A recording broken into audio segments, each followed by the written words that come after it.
Kemarin-kemarin kita udah bahas makhluk mitologi yang ada di Pulau Sumatera, dan ternyata banyak di antara kalian yang setuju kalau ini tuh dijadiin series.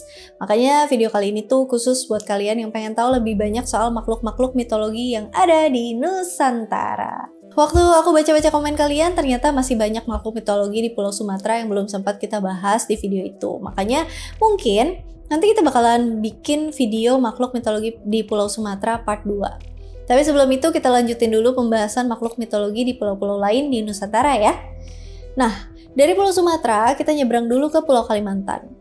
Pulau Kalimantan ini adalah salah satu pulau di Nusantara yang masih kental dengan aura mistisnya. Pulau terbesar ketiga di dunia ini dihuni sama banyak suku, dan di tiap suku pasti punya cerita tentang adanya makhluk misterius yang berkeliaran di hutan-hutan atau sungai-sungai di Kalimantan. Salah satu makhluk yang cukup terkenal yang asalnya dari Kalimantan adalah kuyang. Kemunculan makhluk penghisap darah ini katanya udah jadi pemandangan yang biasa kalau kalian tinggal di perkampungan Kalimantan. Selain sosok kuyang, ternyata di Kalimantan ada juga loh makhluk misterius yang bentuknya itu kayak naga. Orang-orang sana menyebut makhluk ini dengan sebutan naga dan nabau. Nah, pasti kalian penasaran kan gimana sih bentuk naga versi Kalimantan? Makanya nonton videonya sampai habis.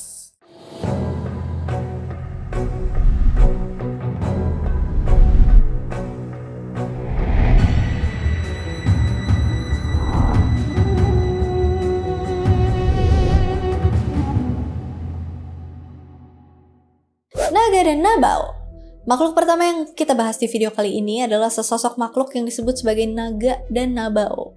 Kedua makhluk ini tuh eksis dalam kepercayaan masyarakat suku Dayak Iban yang tersebar di wilayah Kalimantan Barat, Sarawak, Malaysia, dan Brunei. Suku Dayak Iban adalah salah satu rumpun dari suku Dayak yang terkenal dengan tempat tinggalnya berupa rumah panjang atau panjai dan punya tradisi ngayau. Ngayau atau pengayauan adalah sebuah tradisi perburuan kepala dengan cara memenggal kepala musuh.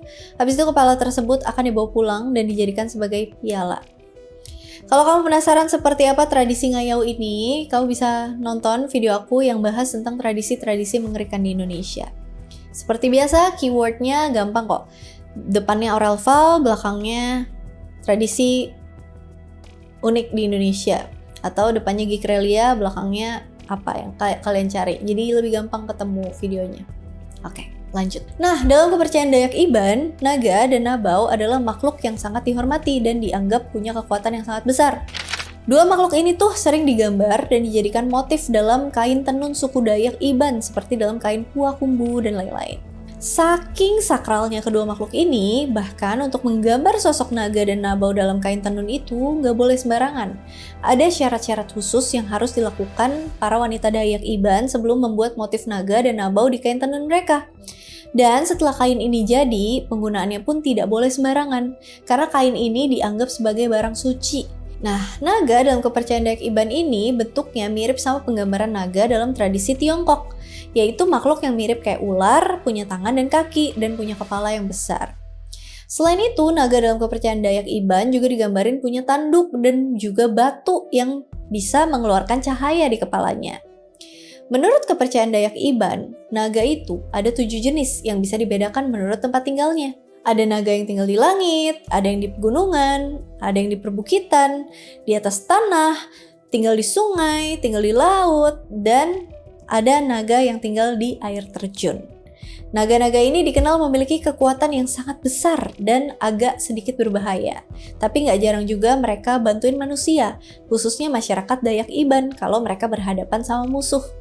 Naga-naga ini juga dipercaya punya kemampuan untuk berubah bentuk. Nah, kalau makhluk nabau atau antu nabau adalah sesosok makhluk yang juga mirip naga, tapi nggak punya tangan dan kaki.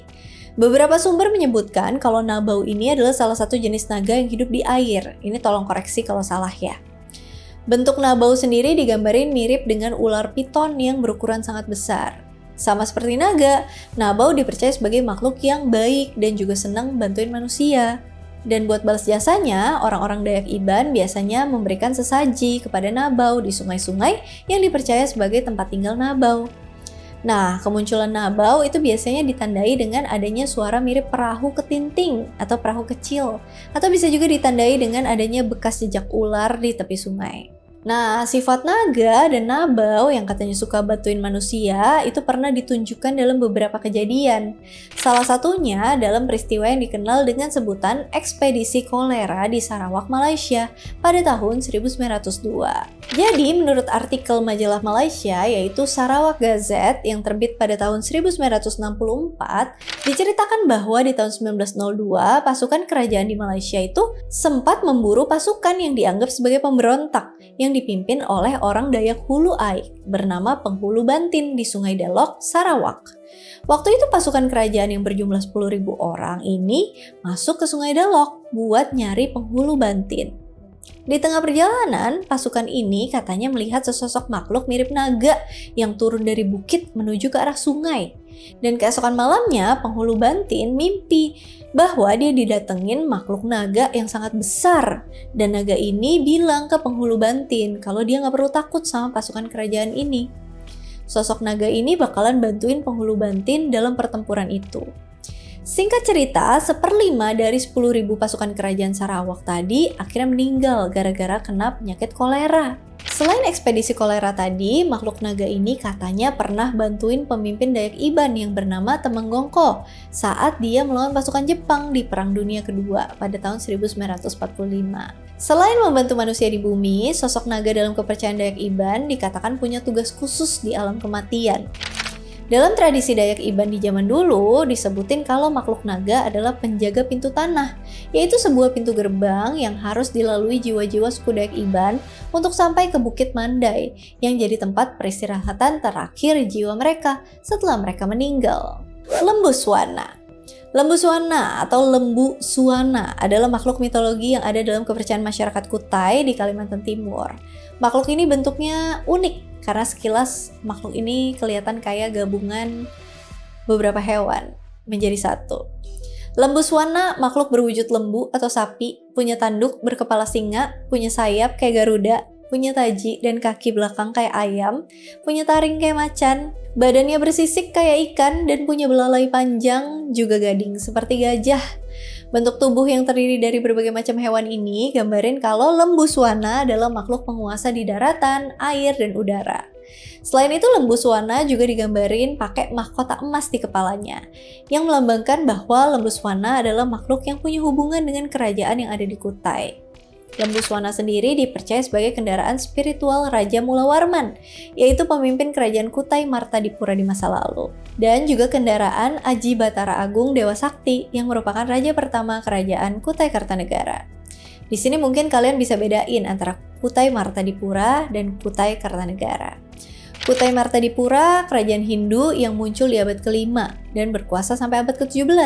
Sedangkan Kutai Kartanegara, kerajaan yang berdiri sekitar tahun 1300 yang bercorak Hindu. Lalu kemudian berubah menjadi Kesultanan Islam di tahun 1575. Selain ada hubungannya dengan raja, kepala Lembu Suwana yang punya belalai dan gading kayak gajah itu dihubung-hubungkan dengan Ganesha, dewa ilmu pengetahuan dalam kepercayaan Hindu. Jadi, dari semua penjelasan tadi, kita bisa menyimpulkan bahwa Lembu Suwana adalah makhluk penguasa segala alam, daratan, air, udara, yang dikenal pintar dan bijaksana, seperti Dewa Ganesha, dan menjadi tunggangan atau kerajaan spiritual bagi raja di kerajaan Kutai. Nah, Lembu Suwana ini dipercaya tinggal di dasar Sungai Mahakam, yaitu sungai terpanjang kedua di Kalimantan dan di Indonesia, yang letaknya ada di wilayah Kalimantan Timur. Makanya Lembu Suwana ini dikenal juga sebagai pelindung dan penguasa Sungai Mahakam. Dalam cerita rakyat lahirnya Putri Karang Melenu, Lembu Suwana adalah salah satu makhluk yang muncul dan membawa Putri Karang Melenu dari dasar Sungai Mahakam ke permukaan.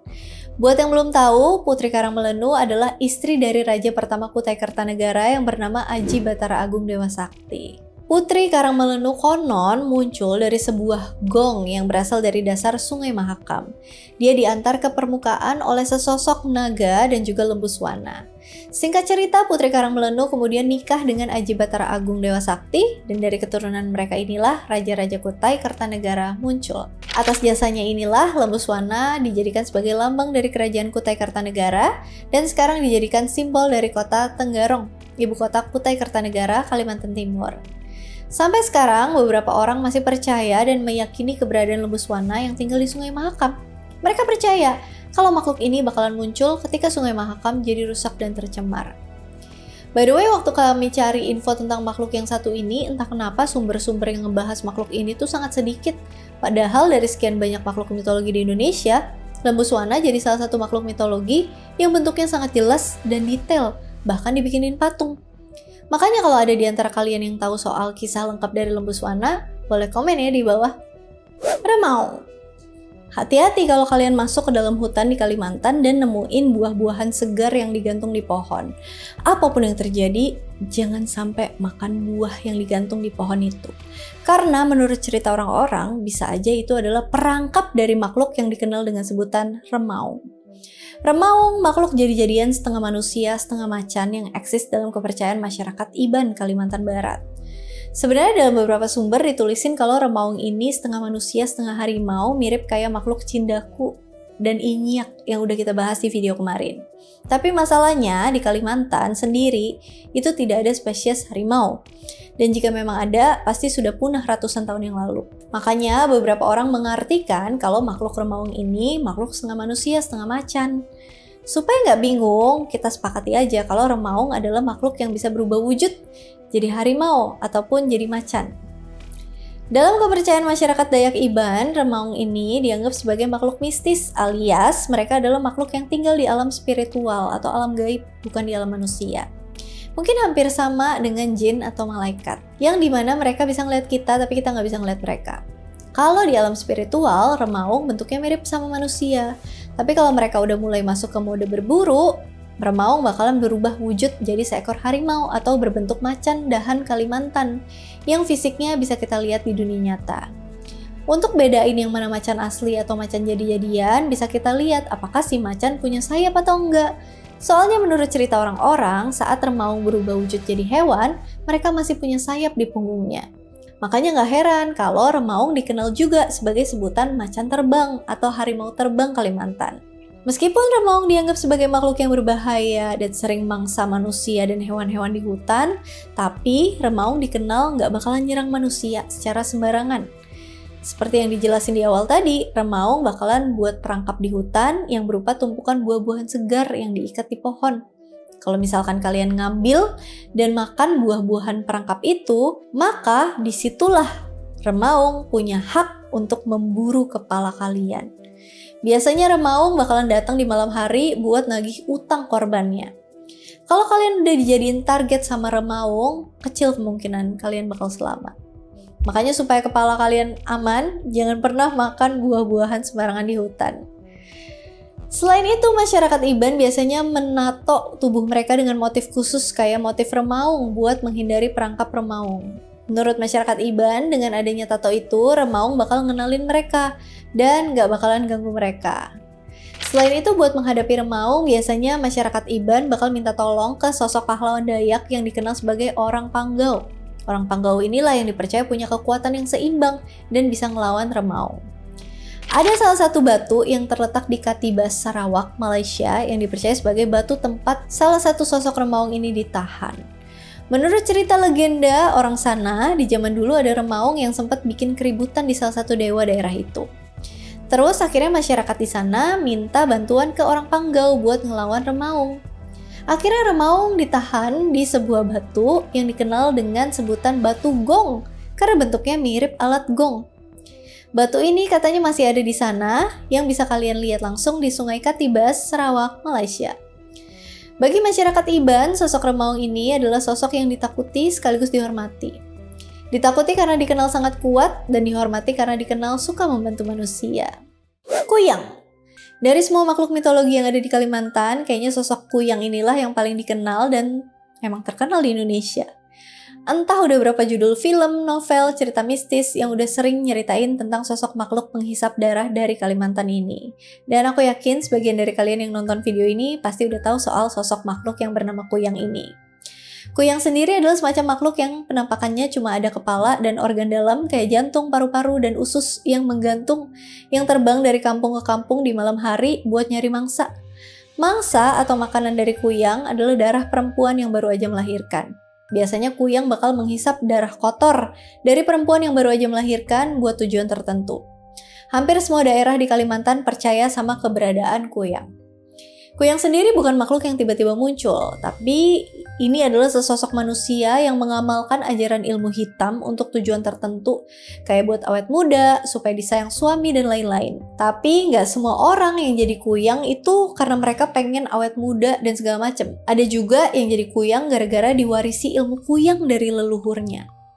Menurut kesaksian beberapa orang yang katanya pernah ngeliat kuyang secara langsung, kuyang itu penampakannya kayak kepala manusia yang terbang dengan organ dalam yang menggantung, mata merah, lidah menjulur, punya taring, dan bersinar seperti bola lampu yang terbang.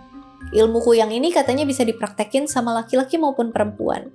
Kalau laki-laki biasanya ilmu kuyang dipakai buat kejantanan dan jago perang. Sedangkan perempuan biasanya pakai ilmu kuyang buat pesugihan dan ningkatin daya tarik kayak yang udah dijelasin tadi. Selain itu ada juga yang menggunakan kuyang buat dijadiin senjata dalam mencelakai seseorang. Manusia yang mengamalkan ilmu kuyang ini agak susah buat dibedain karena mereka kayak manusia pada umumnya. Tapi beberapa orang percaya kalau ciri-ciri manusia yang punya ilmu kuyang adalah biasanya mereka sering nutupin leher mereka dengan kain buat nyembunyiin bekas potongan di lehernya. Buat berubah wujud jadi sosok kuyang, biasanya si pelaku ini bakal ngolesin leher mereka dengan minyak khusus yang disebut minyak kuyang. Abis dia olesin minyak itu, nggak lama kemudian kepala dan organ mereka bakalan terpisah dari tubuhnya dan terbang nyari mangsa. Kuyang bakalan nyari wanita yang baru melahirkan atau wanita hamil, terus kemudian ngisap darah mereka sampai wanita tersebut meninggal gara-gara kehabisan darah. Makanya wanita-wanita hamil di zaman dulu atau sekarang juga ya, itu sangat dijaga dan gak boleh sendirian. Buat menangkal atau ngusir hantu kuyang itu ada beberapa cara. Kalau di masyarakat Banjar, Kalimantan Selatan, biasanya mereka melantunkan mantra tertentu buat ngusir sosok kuyang. Mantra tersebut dikenal dengan nama Sumpah Sarapah Memburu Hantu Kuyang, yang di dalamnya terdapat syair-syair atau bait bernada ancaman, melecehkan, dan ngusir kuyang. Di Banjar, mantra ini termasuk jenis mantra tatulak, yaitu mantra penolak bahaya atau penyakit. Mantra ini harus dibaca dengan yakin sambil melambai-lambaikan centong nasi ke arah 4 penjuru mata angin. Centong nasi sendiri dipercaya sebagai salah satu benda yang sangat ditakuti oleh kuyang menurut kepercayaan masyarakat Banjar. Selain itu, benda-benda kayak bawang merah, cermin, sisir, pisau juga konon katanya sangat dibenci kuyang. Buat menghindari kuyang, masyarakat di Kalimantan biasanya meletakkan benda-benda yang tadi di sekitar ibu yang baru melahirkan. Buat membunuh kuyang, seseorang harus menemukan sisa badan yang ditinggalkan saat makhluk ini terbang nyari mangsa. Setelah itu, orang-orang biasanya masukin benda-benda tajam di sambungan lehernya buat nyegah kepala kuyang nyatu dengan badannya kembali.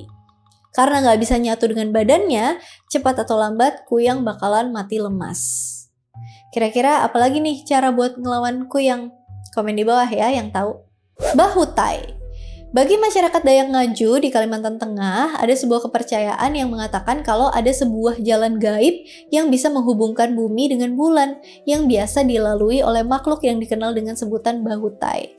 Bahutai sejenis makhluk anjing jadi-jadian, ukurannya sangat besar, melebihi ukuran kerbau dewasa. Bahutai dikenal sebagai makhluk yang sangat kejam dan menyeramkan, tapi nggak bisa dilihat dengan mata telanjang.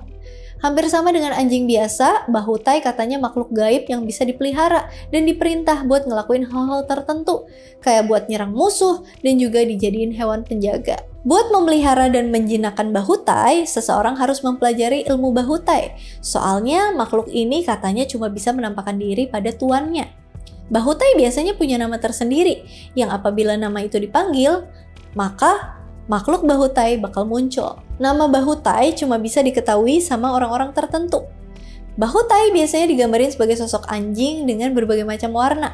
Ada Bahutai warna putih, Bahutai warna hitam, Bahutai yang punya corak bulu belang. Bahutai dengan corak belang katanya paling ganas dan mematikan. Menurut cerita legenda, Bahutai dipercaya sebagai hewan peliharaan gadis penguasa bulan yang dikenal dengan nama Kamelu Tempun Bulan. Kamelu artinya perempuan, sedangkan Tempun Bulan berarti pemilik atau penguasa semua yang ada di bulan. Bahutai sendiri dikenal sebagai makhluk yang setia pada tuannya. Tapi meskipun setia, bukan berarti nggak bahaya. Bahutai dikatakan bisa nyerang balik si tuan dan keluarganya kalau mereka nggak diperlakukan dengan baik. Misalnya kayak nggak dikasih makan. Kami sendiri kurang tahu apa jenis makanan yang dimakan sama makhluk ini. Tapi kalau minuman, Bahutai katanya suka minum air bekas kobokan, bekas cuci tangan yang nggak dibuang dan didiamin semalaman. Makanya di masyarakat Dayak Ngaju ada semacam pamali, yaitu nggak boleh mendiamkan air bekas kobokan semalaman. Alias kalau udah makan, semua peralatan makan harus dicuci saat itu juga. Kalau pantangan ini dilanggar, maka Bahutai bakalan mampir ke rumah kalian dan ganggu orang-orang yang ada di dalam rumah. Bahutai katanya ganggu manusia di alam mimpi yang bisa ngakibatin tubuh atau wajah orang yang diganggu jadi membiru. Orang yang terkena gangguan ini kelihatan kayak orang yang terkena stroke dan bisa ngakibatin kematian. Kan gak lucu juga kalau kalian meninggal cuma gara-gara malas cuci piring. Selain itu, kayak yang dijelasin di awal tadi, Bahutai bisa diperintahin buat nyerang seseorang. Kalau si pemilik pengen pakai Bahutai buat nyerang musuhnya, maka dia harus mengolesi minyak ke rumah target yang dituju. Minyak ini jadi semacam tanda buat Bahutai buat nyerang. Biasanya pemilik rumah yang ditandai bakalan sakit keras lalu meninggal dunia. Dan serangan Bahutai nggak bisa dibatalin, kecuali atas perintah tuannya. Makanya jangan sampai kalian bikin sakit hati orang yang punya peliharaan Bahutai ya. Dan karena kita nggak tahu siapa aja yang punya peliharaan Bahutai, makanya cara gampangnya adalah jangan bikin sakit hati semua orang. Intinya berbuat baiklah sama orang yang dikenal maupun yang tidak dikenal, orang random di jalan. Oke deh, segitu dulu makhluk-makhluk mitologi dari Nusantara dan kali ini di Kalimantan. Seru ya? Gimana? Mau dilanjutin gak seriesnya? Atau mungkin banyak yang terlewat makhluk-makhluk mitologi yang ada di Kalimantan? Boleh komen, siapa tahu bisa dijadiin part 2. Sekian dulu, kalau misalnya mau ditambahin, mau di-request, mau didiskusikan, mau dikoreksi, komen aja di kolom komentar. And as always, thank you so much for watching. I hope you get excited and I'll see you again on my next video. Bye! Kemarin-kemarin kita udah bahas makhluk mitologi yang ada di Pulau Sumatera, dan ternyata kalau kalian tinggal di dan buat membalas jasanya, orang-orang Dayak Iban biasanya ngasihin sesajin. Ada juga yang jadi kuyang gara-gara